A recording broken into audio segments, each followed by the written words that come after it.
Good afternoon and welcome to First Fridays with Shane Kirchner. Told Shane he has his blue blood clothes on today and looked Ivy League when he was wearing his jacket just a few minutes earlier.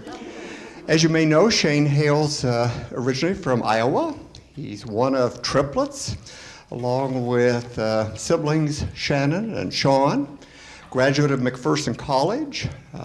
Did a junior year abroad in Barcelona, has made some other trips back to Spain, has taught Spanish at the public school level, and now has the education department at McPherson College. And I won't say any more, I'll steal Monica's thunder here at this point, but welcome to First Fridays, and Monica, we're glad to have everyone here. Thank you very much, Steve, and we thank Shane for coming. He titled this presentation My Hobbies, and it looks like he has zeroed in on a hobby, his garden. So we will look forward to hearing that in just a moment. I also want to give a huge thank you for the support that I know many in this room, but certainly the McPherson community gave on our Power Day, which was our one fun day of giving last Thursday. And we held it open for just a little longer because people were learning about it and wanting to give. And so we had a $50,000 goal for that day. That's a pretty sizable goal, and we wanted to reach people. And we raised over $80,000 for Power Day. And so, yeah. And what I was really pleased by was that we had fun doing it, and we got to hear a lot of one another's stories, and I think that that's really important. And so I appreciate all of you and the stories you have and the way that you've supported the college.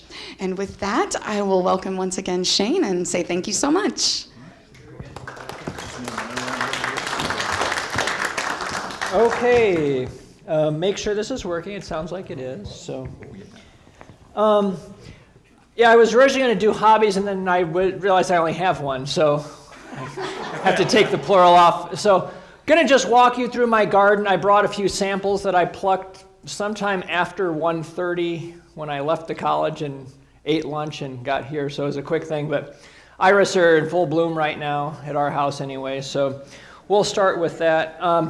I also apologize, the color I selected is garden green and happy and doesn't read as well from a distance, so I'll try to, if there's any important words, I'll tell you about it. But most of it's pictures, like this poppy that grows in my backyard, so we'll scoot through there. There's my history, which was already shared with you. I'm a McPherson College graduate, Spanish and theater major, blah, blah, blah, blah, blah.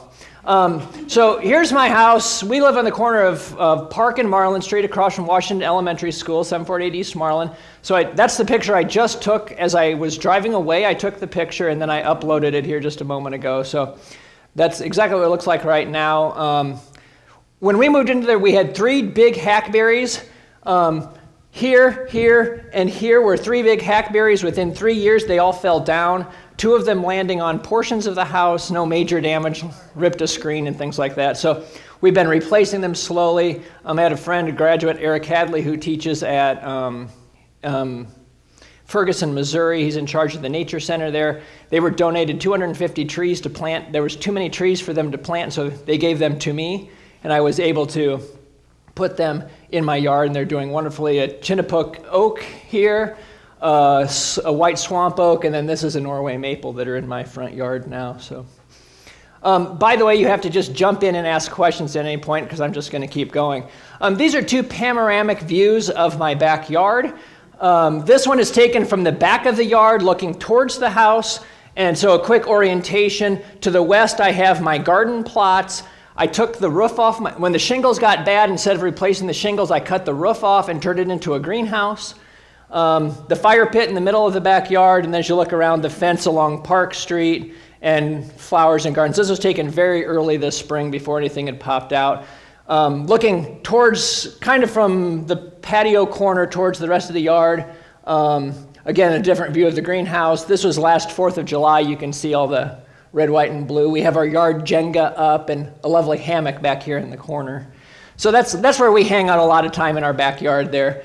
We'll be celebrating our 20th annual 4th of July party this year. So, just a quick walk through some of the flowers in the yard. Of course, the orange poppy is there. In the center is a white, a pink single peony. So it's not as full as the other ones are. And then the Siberian iris, or the Japanese iris, that came from Rick Tyler in his garden. So this was from last spring when we had a snowfall, so snow on the daffodils and on crabapple tree, but it makes a fun picture with all that snow on there with the bright contrast in colors.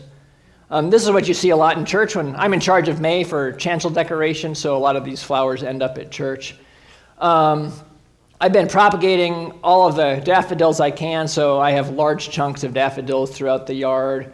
The ground cover here is the blue vinca with the yellow tulips that are popping up there. One of my favorite tulips in the backyard, this beautiful pink and yellow pointy-tipped variegated tulip. On this side we have the red hollyhocks. I have white and almost a black hollyhock as well. The purple coneflower. These are outside my fence on the street, so I don't have to ever water them. I use Kansas natives there so that they can just do their thing. You don't ever have to water them. Good conservation and time and all of that. And then these are stuck right in the middle of my garden plot. This is larkspur, an annual that comes up. I keep it there. You can see this is a potato plant right in here. And I use wood chips to line the paths between the garden plots so that it can rain 4 or 5 inches and I can still go out that day and pick out of the garden because you won't ever get muddy because you never have to touch the dirt. You're always stepping on the wood chips. But I like to keep the larkspur there in the middle of the plots because it acts as a pollinator. It attracts the bees to the larkspur, and then while they're there, they go next door to the peas to propagate the peas and start that pollination moving from flower to flower and plant to plant. And it came up as a weed from both the poppies and the larkspur all blew in from the neighbor's yard, and I've just cultivated it and made it more and more and more. This is outside the fence. Again, you can see the hollyhock. Some of these are taller than I am last year, so about 6'6" was how tall some of those were. Interesting thing as I was reading, of course, you've got the the orange daylily that kind of grows like a weed in most places in Kansas. I read that the Chinese harvest the pods, so right before they burst open, they're about a 3-inch, 4-inch long pod that grows, and it's kind of green, and it starts to turn yellow, and then it bursts into a flower. I've heard the Chinese harvest those as a food product, and they actually saute it like a green bean, put vegetable, a little oil, saute it, and it tastes a bit like a green bean. I've had a few out of the garden because I thought, hey, that sounds cool, I'll try that. So a couple of bouquets I put together, again, the daffodils in the office, and then you probably recognize the lily of the valley, so what I call a micro, again, that's a violet, just the itty-bitty violets that grow. Nothing here is bigger than an inch. So, and those of you who are McPherson College grads would be interested that this bottle that this is in and this bottle both came out of Harnley Hall. Those are old chemistry bottles that I snagged onto when they were like, what's this old stuff we don't need anymore? It's like, well, I can use that. So, and then, of course, the iris. I've got the peach color I didn't bring, but the purple, the standard white, the variegated purple and white, straight up yellow. In the fall, we have mums and black-eyed Susans and our little kitty cat that's there. In May, at graduation weekend, I try to bring the big flow of roses in the church, in the sanctuary, and that comes every year. I'm able to harvest 3 or 4 big branches off of this rose bush that's there, that climbing rose that just takes over the area. So I just cut those off, and it literally will take about 4 of them that are about 6 feet long and put them in front of the church on graduation weekend. And then, we always take a flower bouquet in honor of my mom in May on Mother's Day, and this is last year's all irises stuck in there. So, of course, we have a few shade plants, so some hostas with some grasses, lily of the valley and biotree, the ajuga, the columbine, which is now a weed at my house and just needs to be torn up and thrown away because there's so much of it. But I can't throw a plant away, so I have to. When it's done blossoming, then I'll maybe do something with it, but I can't take it out now, and Anne thinks it looks crappy and trashy and all that. But So there's that. Moving to the backyard, then I start getting towards my vegetable garden. I had a big birch tree in the backyard, and that big ice storm about 2 years ago took out a large chunk of that tree. So I turned it into a wattle fence. So I just wove it between some stakes and used that. There's some fire bush on the other side that separates the yard from the garden. It keeps the dog out of the vegetable plot.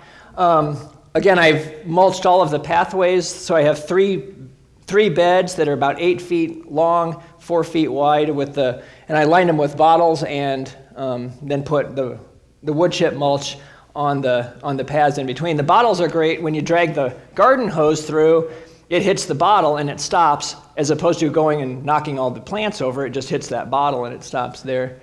Kind of a winter scene there. The lettuce and spinach coming up through the middle there. I've got a big asparagus plot outside the back of the fence. Already froze, 2 or 3 quarts of asparagus this year, and that's because we can't eat that much. We eat as much as we want and had to freeze the last little bit there. Then my greenhouse, again, I took the roof off. We used to own the restaurant downtown, so the old awning sat in the backyard for 5 or 6 years. We didn't know what to do with it, so finally the fabric was deteriorating enough, so I just ripped it off, and I covered it. I put 2 hinges on it, so it's hinged to the side of the shed, so I use that as a cold frame. I can lift it up. So, those big tubs about a foot wide, about 6 inches of spinach that you can buy. We filled that up 4 times already since February with spinach out of this little cold frame. And that's just this one little section has produced that much spinach. The other 2 are coming along now. So this is about to bolt. It's about done, so this next 2 will start preparing some spinach there. And then just for resourcefulness, I was putting the plastic over it, and I wanted to be able to take the plastic off so when it gets to summer, we don't need a greenhouse in the middle of summer. At the Reuse It Center, I purchased 2 10-foot stretches of what's called J-channel they put vinyl siding on your house. They put this channel up, and then they put the siding into that channel. It's the perfect size to clamp over the frame, and so it pinches the plastic on, so I can take it on or off in about 2 minutes' time just with those clamps, and it's cost me $1.25. Again, in the garden, you can see these are peas climbing up a trellis right next to potatoes. Again, all of the vegetables are interacting. There are very few straight rows. I've got some Turk's monk lilies or some tiger lilies, depending on what name they're used there, and more flowers, onions and peas growing together and whatnot. So started getting into some of that. Again, the potatoes are coming along nicely there. That's early starting, just things starting to come up. And you see a bunch of junk in my dirt, but most of that is eggshell. Every eggshell goes into the garden. The calcium from the eggshells go back into the dirt where it came from originally, out of the chicken and all of that. And so everything goes into I've got the whole family trained that there's no such thing as trash at our house. It's almost all compost. So, here's a plant that I picked up about 3 years ago, I think. Comfrey. I don't know if you're familiar with it. Natives call it bind bone and things like that. It's great for healing and things like that. I use it.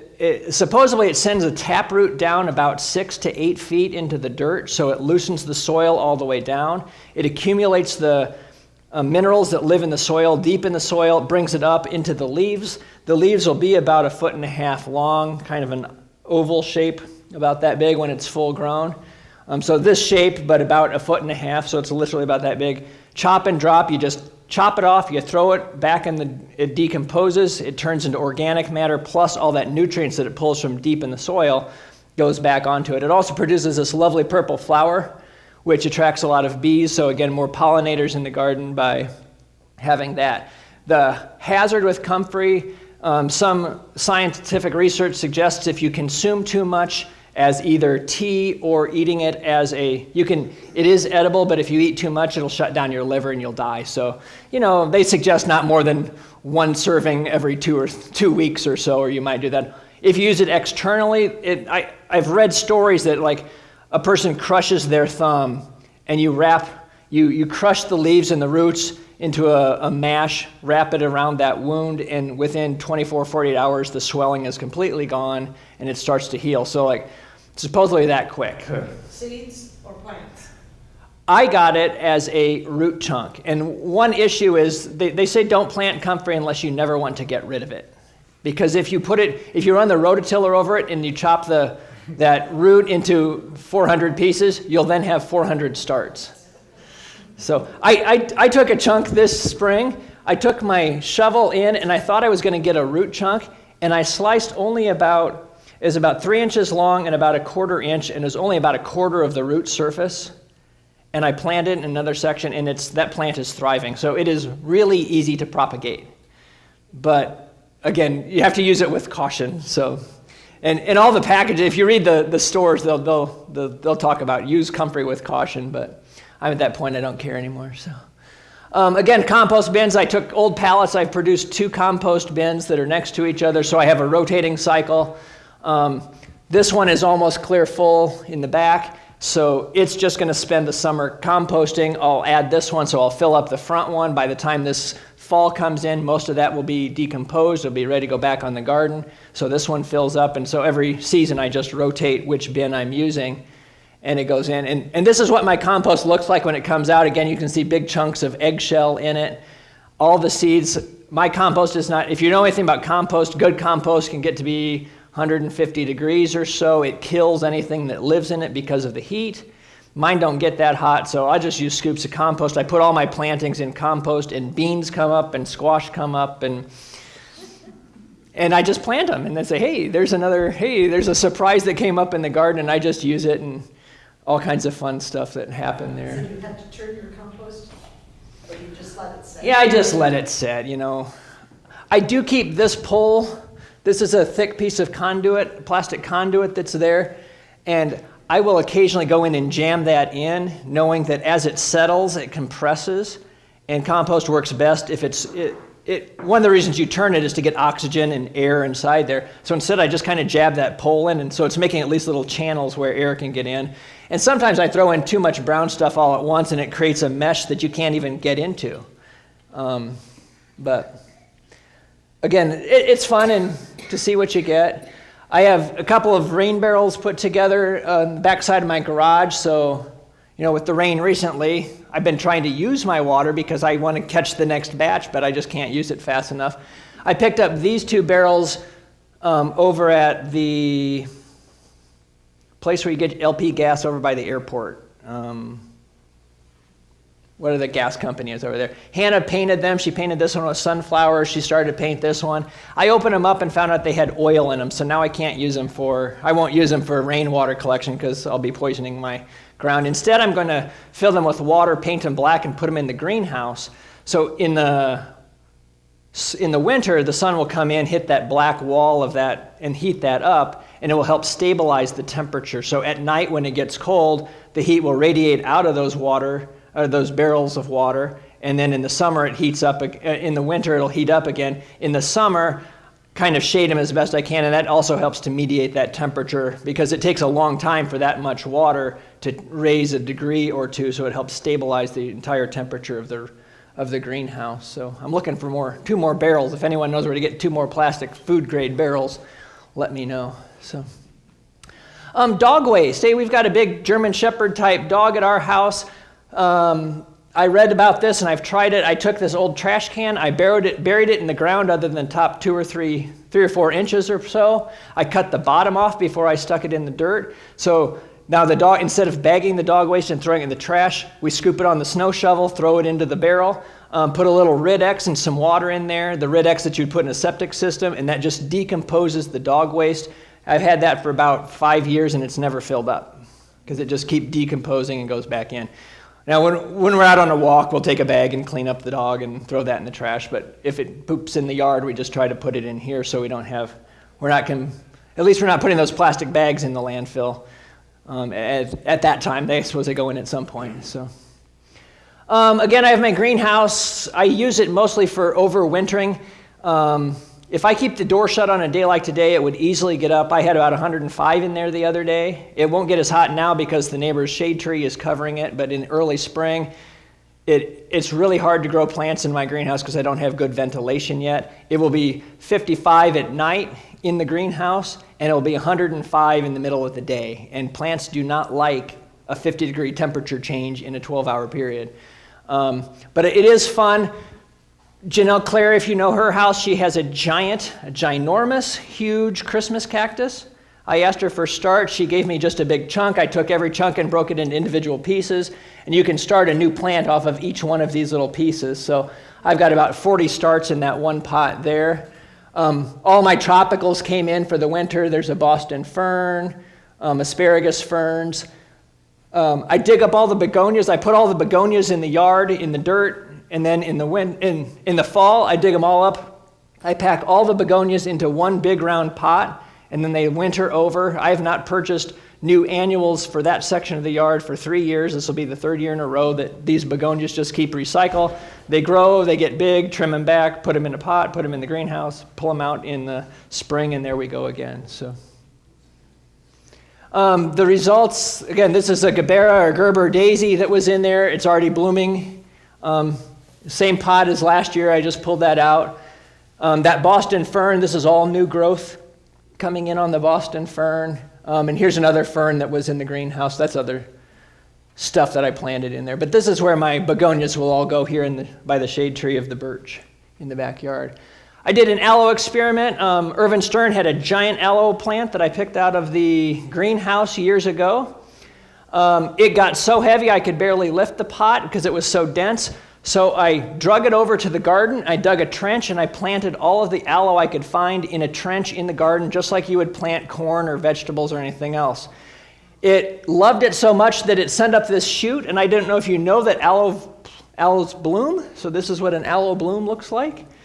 And then in the fall, I took all my 6-pack plants, and I planted it. I have 40-some new starts of aloe plants in the greenhouse, which I hope to take to the youth garden and sell to you people at church sometime. So, peach tree, we have a neighbor down the street that produces fabulous peaches. This is our wheelbarrow full of peaches that we got from him. Ann's kind of angry when we talk about peaches because I picked all of those. My dad and I picked all of those. Then I had to go with my dad back to his house, and she had to process and freeze all of those peaches, and she's still mad. It produces really well. I have a peach tree that doesn't produce fruit very well, so I'm working on trying to do some grafting. I cut this shape and put it right there in the middle of the bark to see if it'll go. I put a couple in split these and tried to get some. I haven't had great success yet, but I'm still working on grafting a peach tree again. Never done it before, so it's fun to experiment and see how that happens. What's really pushed me about gardening is this idea of permaculture. And again, this is where I'll have to read this because you won't be able to see much of anything that's up here. So permaculture is taking the word permanent and the word agriculture and putting them together to come up with this idea of permanent agriculture. Since it got started, Japanese were doing forest farming in the 1930s. What can we grow in pre-existing forests that are already there? The Australians, Australia is a very inhabitable environment. It's much a desert and everything else. So they've done a lot of work with water conservation and how can they create stable growing environments in Australia, which is so inhospitable to us. So a lot of those different elements of research have gone together to create this idea of permaculture, but we've added a new component. Instead of just what is good agriculture that is sustainable, it has switched also to how does that also influence human beings and what's the social side?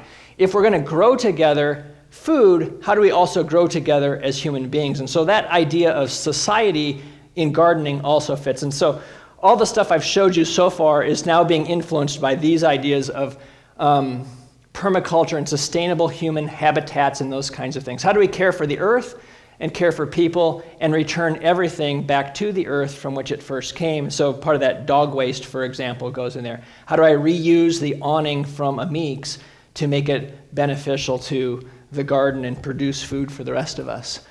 And one of the elements of permaculture is this idea of layering. So you have the high canopy. So you put in a hickory tree, a tall 100-foot tree, or a cottonwood, some giant tree that serves as the canopy, that creates that dappled shade that's going to help, especially in Kansas, not get to be 110. You produce shade everywhere, but plants can still grow in dappled sunlight. The next layer is understory. So you think of a fruit tree that only grows to about 20 feet tall. And so you have that as your second layer. And if you think of any forest you've walked in, you see the giant trees, and below the giant trees are the shorter trees. In Kansas, we have red buds that naturally grow at that level as well. Then below that in the forest, you have the shrub layer and the bushes. So if you're planting in the permaculture environment, think about berry bushes. You have a blueberry bush that grows about 2 feet tall, or raspberry bushes. They're kind of woody, but they're short. Below that, then you have non-woody plants like herbs and flowers. And again, I look at the comfrey that helps to pollinate. So that brings things into the environment as well. And then one theory of permaculture is you should never, ever have exposed dirt. Exposed dirt allows the wind dries out the dirt, so everything should always be mulched. And then instead of using mulch, use living mulch. Why not plant a ground cover? And so at times you might dig under your ground cover. If you plant clover like we do in a field and then plow it under, that's going to provide the nutrients back. But during that time, you don't have the earth drying out because of the wind and the sun hitting it. But you're always adding that. And again, even if it's just a layer of mulch on top or grass clippings or something. And that goes, and you think of those layers, and now you're down at the dirt, but then you have the subterranean dirt. So why don't you use potatoes and carrots? And those things grow down into the ground, not just the roots, but you can be harvesting from below ground as well. So tubers, and again, think of the comfrey root that goes down and aerates the soil by driving that root. Dandelions that have those nice foot-long, people you can't have dandelions in your yard, but that's a nice foot-long root that's breaking up clods of soil down underneath the ground. And then on top of all that, then you add a vertical layer, like grapes that grow in a vine and grow up into the trees, and they're producing food, but in all these, they kind of cover all the different levels. If you have vining things, vining pole beans and things like that could be put into it. Cucumbers climbing up a tree, let it go, and just let it climb in a tree, and you harvest your cucumbers right out of the peach tree. So some really cool things, I think, that start happening here. And then there's this whole idea of the mycelium fungal layer that grows. And there's some discussion that, this idea of fungus that's growing underneath the earth, there's some evidence in scientific research that some fungi and things are able to literally extract oil and other pollutants out of the ground. You get clean ground by having it pass through these different layers. This is a picture I took off the internet of what it might look like. This is actual chunks of dirt. I was excited this spring. I was putting a flower bulb in, and I dug up a chunk of dirt, and I found this. And I was giddy. It's like, look, I have fungus growing in my dirt. It's a wonderful day for me. And so I picked that up, and I took a picture of it just for you people. But again, part of the reason I use wood chips is not just so I can walk in my garden and not get my shoes muddy, but that wood chip slowly decomposes, so that's producing that fungal layer in the garden as well. I have sawdust. I have a friend who does woodworking.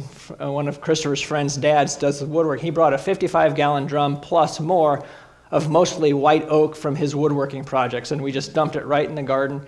And there's peas growing right out of it right now and all those kinds of things. So I've read books. I don't know if I believe this, but there's some evidence that this fungus can transfer minerals and other nutrients from one zone to the other. So it's almost like they know that there's an overabundance of iron in this zone, so let's move that, or calcium, and let's move it to where another plant might need it. So again, I'm trying to decide if I really agree with that or not. Can this fungus move nutrients from one plant to another based on who needs it more? So it's kind of a neat idea anyway.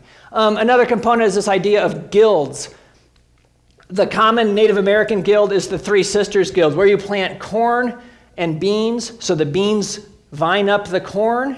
The beans produce nitrogen in their roots that go back into the soil that the corn needs to grow. And then you put squash with it, and the squash acts like a natural mulching agent. It produces those big leaves that cover the soil so it doesn't dehydrate as much, keeps everything nice and moist. Another example is a fruit tree guild. So you have the fruit tree, and then you'll have, you can't read at the top, but you always want to include a nitrogen fixer, be it alfalfa or beans or something like that, that's going to add the nitrogen back into the soil.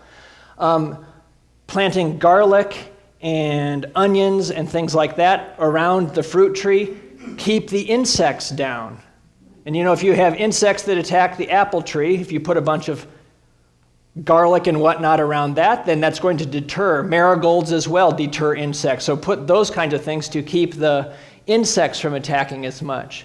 Some sort of nutrient accumulator like the comfrey, again, those leaves that absorb all the other nutrients from the area, and you chop and drop that right on the ground. It acts as organic matter, and it fertilizes as well.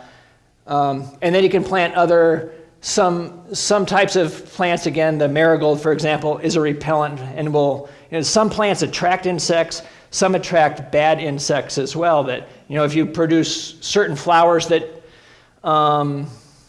mason bees that eat other insects, or praying mantis. If a praying mantis likes a particular flower, put that flower there. It's going to keep the other bad insects. The aphids will stay away because you have ladybugs. If you plant something ladybugs like, they're going to eat the aphids, and it'll keep those away. So that whole idea of not doing this.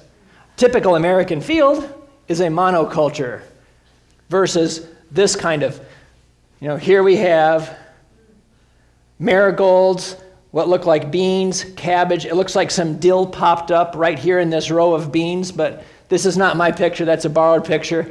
But somebody left that dill, let it just grow right there in the middle. Again, it's providing a benefit, because never will you walk through a forest and see only walnut trees. There's going to be at least one other plant growing somewhere in the area. What do you plan to keep rabbits away? What we do at our house is have now only 2 cats, but a year ago we had 3 cats. We've never had issues with rabbits because we have a German Shepherd dog, and we have 2 cats that are indoor, outdoor. They just come and go wherever they want to, and it's, I've never seen a rabbit in our yard, even in our front yard where we don't. So sorry, can't help you with that. I don't have any personal experience with that. Another element of permaculture is this idea of the edge effect. That there tends to be higher biodiversity right on the edge of a forest, where if the deep woods meets a meadow, right where those 2 areas meet, there tends to be a greater diversity of plant life and animal life where those 2 things meet. So some of that has to simply do with this idea that, the wind and sun that never get deep into the forest because they're blocked out, but right on the edge, they get some of that wind. They get more sunlight coming in that zone because of that mixed area. So the idea of creating this, making your yard more like the edge of a forest with more variety, breeds more variety. One downfall can be there's also that issue of invasive species that can then get in, like the columbine at my house that grow everywhere, and I can't get rid of it, but I don't want to either. So what is the definition of a weed? What is the definition of an invasive species? You have to kind of decide that on your own, however you look at that. But, as we create those edge effects, and how do you create? And I saw a picture of a pond. As opposed to making a circular pond, what if you make your pond the same exact size, but you make it more like a sunflower? So it has all these ins and outs and ins and outs and ins and outs. You've just tripled or quadrupled the surface area of that border of your pond. So if you have a space for 5 frogs, now you have space for 50 frogs, because you've just, it's supposed to be a perfect circle or something. You might be able to do minor modifications there. Another one that I'm super fascinated about and haven't really had the time to experiment with is hugel culture.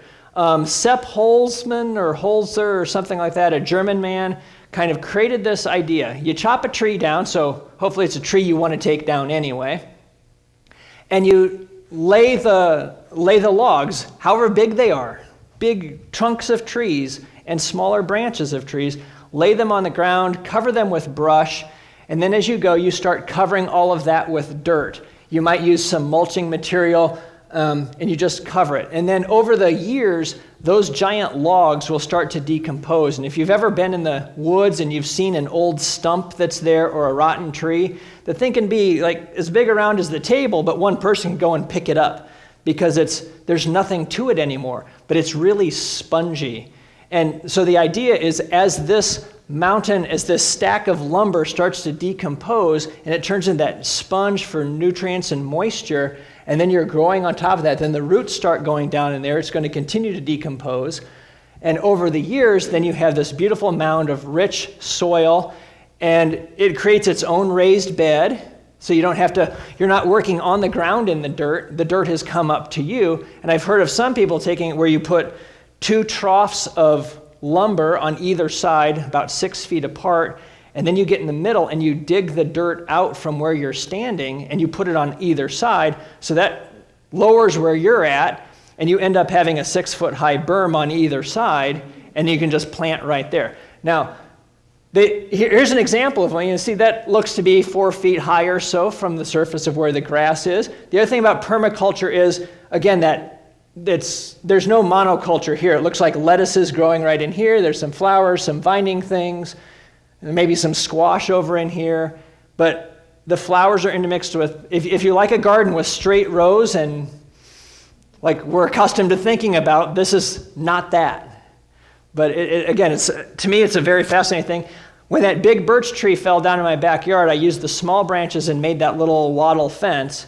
I took the big branches and I buried I dug a 6-foot trench because that's how long the log was, and I just threw it in there. I haven't looked at it for 2 or 3 years. I probably need to dig up, see what it looks like now, but I've got plants growing on top of it now. So instead of building the dirt up, I simply dug a trench, put the log in, and put the dirt back on top of it. So mine doesn't, I think Ann would get a little frustrated with me if I started putting raised beds out in the middle of the front yard and doing this where everyone can see. So I'm still trying to use the structure and neat, tidy order of 3 nice growing beds, but I'm still trying to incorporate some of these approaches and theories down in the bottom. So another thing I'm thinking about a lot is water conservation. I don't know if you've seen these toilets where they put the sink as the part of the toilet. So you wash your hands in the sink. When you open the drain, it fills up the tank so that when you flush the toilet, the rest of that water just goes down the drain and goes away.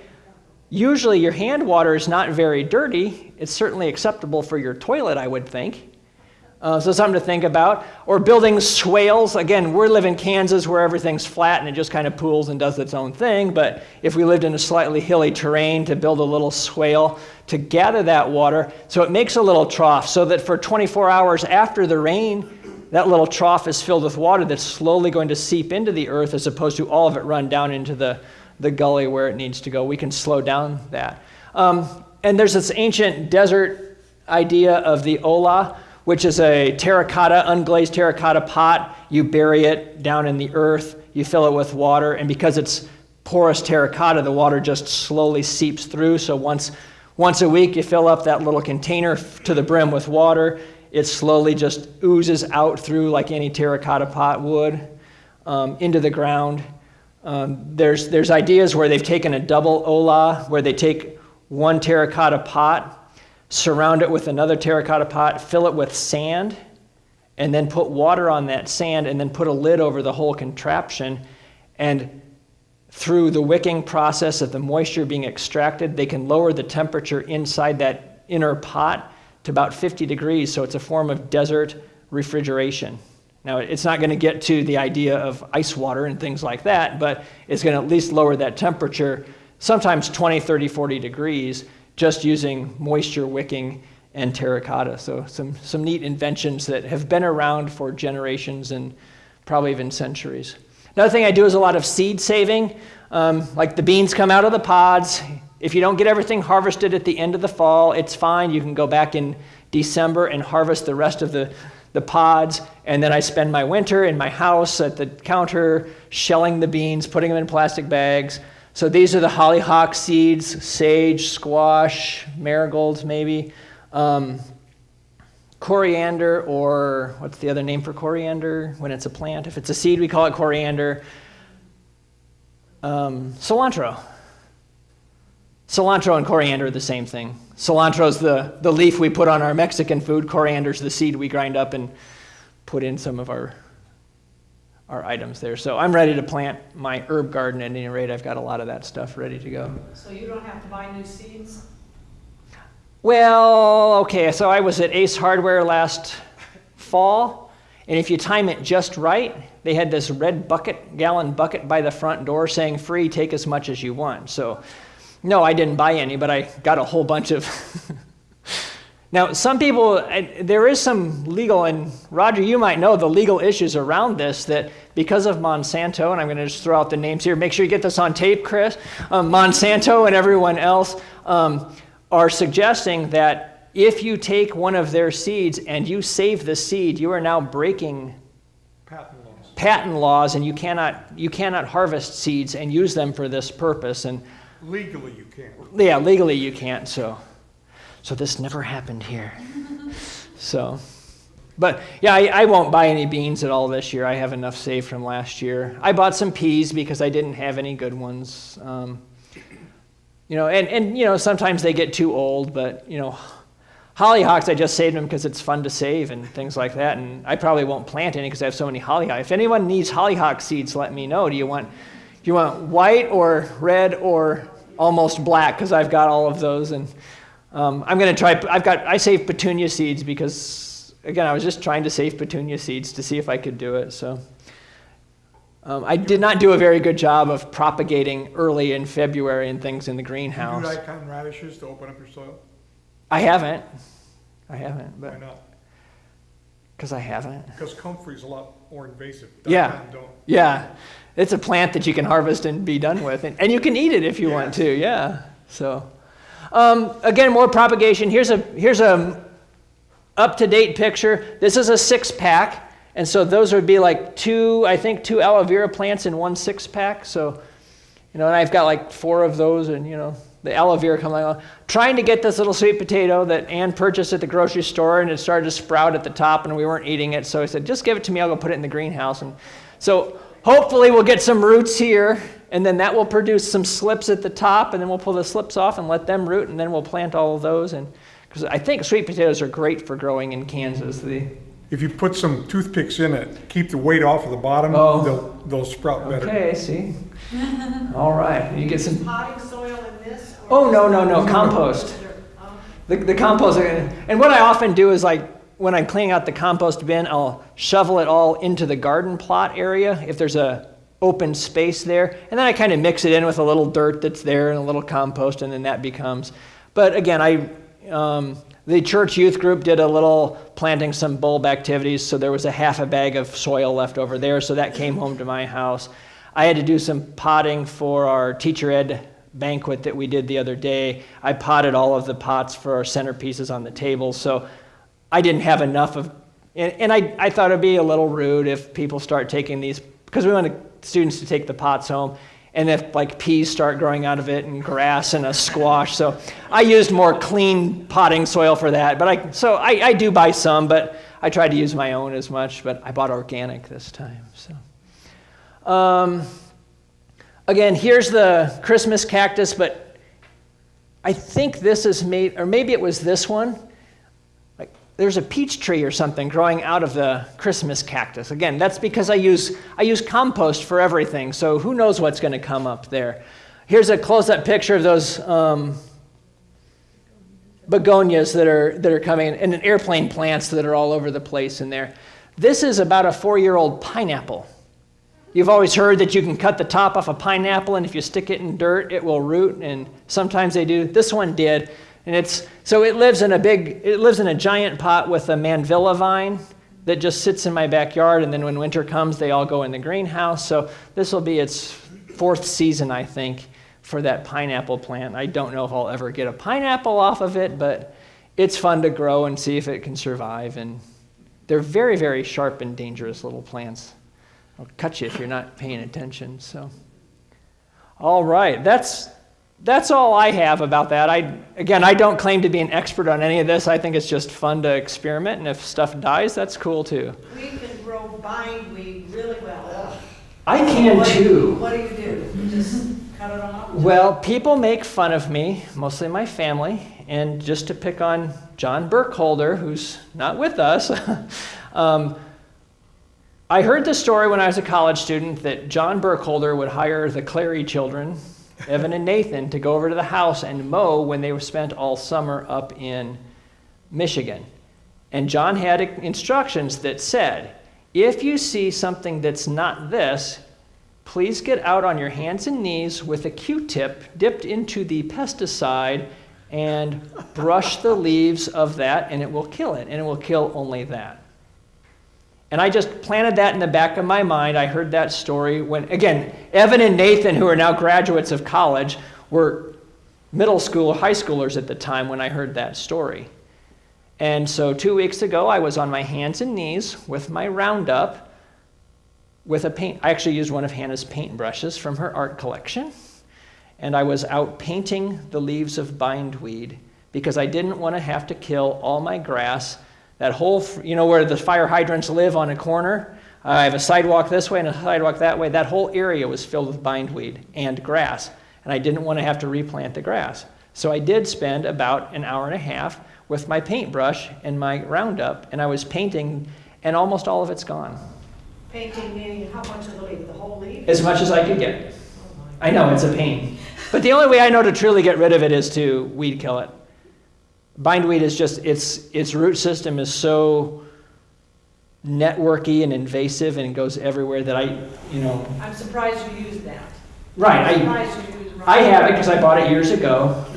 It's just like the Miracle Grow. I have a half a container of that I haven't hardly ever used, but I've got this from something a long time ago, and I try not to use it, but the bindweed is, I don't know of any other way to get rid of it. You can't, you can try to hand pick it, but the root system is so thick that it'll come up someplace else and you just can't get rid of it. So.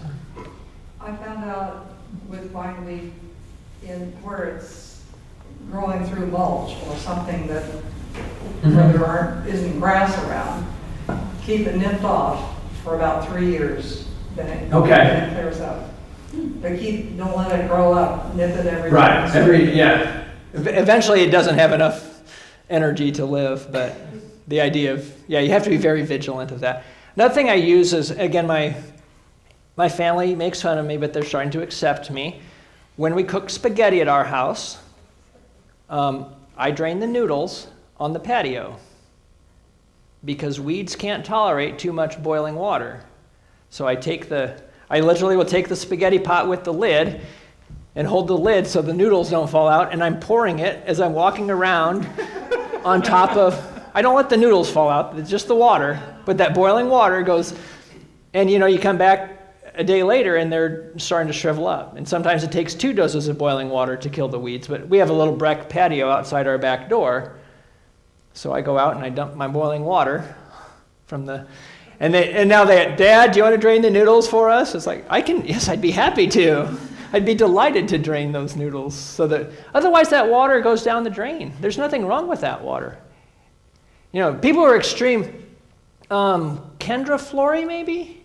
Or Janelle. Maybe it was Janelle tells the story of when she was living abroad in Germany that her host family was so super conservative that they kept a bucket in the shower, and when you wanted to take a warm shower, you'd go in and turn on the water, but place the bucket underneath the shower head, so as it warmed up, you didn't waste that cold water and let it just run down the drain as the shower filled up, and then when they had that full of water, then you would pour it down the toilet when you needed to flush the toilet. You could just use a bucket of water as opposed to flushing with the button. But, think about our shower. I've replaced our showers with like 2.5 gallon per minute shower heads, and it takes 3 minutes to warm up the shower sometimes, 2 minutes to warm up the shower. So that's 5 gallons of water. Imagine carrying a 5 gallon bucket. And our friends who've been in Africa for years know the idea of how much energy you spend a day carrying water to where you need to go, and how much water do we use in America compared to the rest of the world when, if we had to carry our water, we'd be a lot more resourceful about how we used our water. So, what do your neighbors think of all of your stuff? I'm surprised Bonnie Hoffman from across the street at Kirchner Apartments, who's the general manager, isn't here. I told her about it and she was going to come. I think I live in a beneficial spot. I live on a corner lot across the street from a school, so I don't. And then we have a big easement across the back, and so as long as I keep the easement generally mowed, the people to the back don't know or care. The school doesn't care. And if I have my way in the next couple of years in front of my house,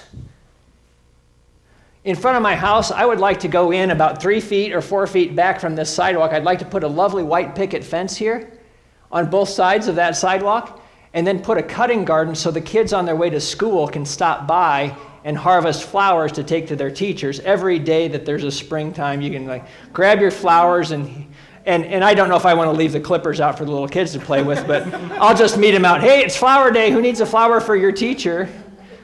You know, and then I'm thinking, again, I have to convince Ann to do this. I'd like to actually go find a bunch of pallets, old shipping pallets, cut those up and make a picket fence out of pallets.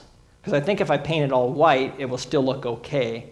But that's a heck of a lot cheaper and more eco-friendly than going to Lowe's and buying a $300 or $400 to $700 vinyl picket fence made out of plastic that, you know, will not ever decompose because it's plastic, but, you know. You're not allowed to do that at the Cedars.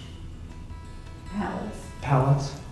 You have to do the picket fence with vinyl. You can't use Guess I won't be moving to the Cedars in the near future. Maybe in the far future I'll move to the Cedars when I'm tired of painting picket fences. So that's what I do. That's my yard. That's what I enjoy. Yeah. You don't have to dig down very far here till you hit clay, and it's a mess. To even plant plants that you get that only need to go this deep, you're just in the clay. Even though you try to add to the soil, it takes a long time to change clay to something that's decent. Yeah. So I think I'm fairly lucky. I have not really run into that in our yard. I think the daikon radish thing would be an idea. And just keep adding stuff, add as much as you can. Collect those grass clippings everywhere you can. And mulch and mulch and mulch.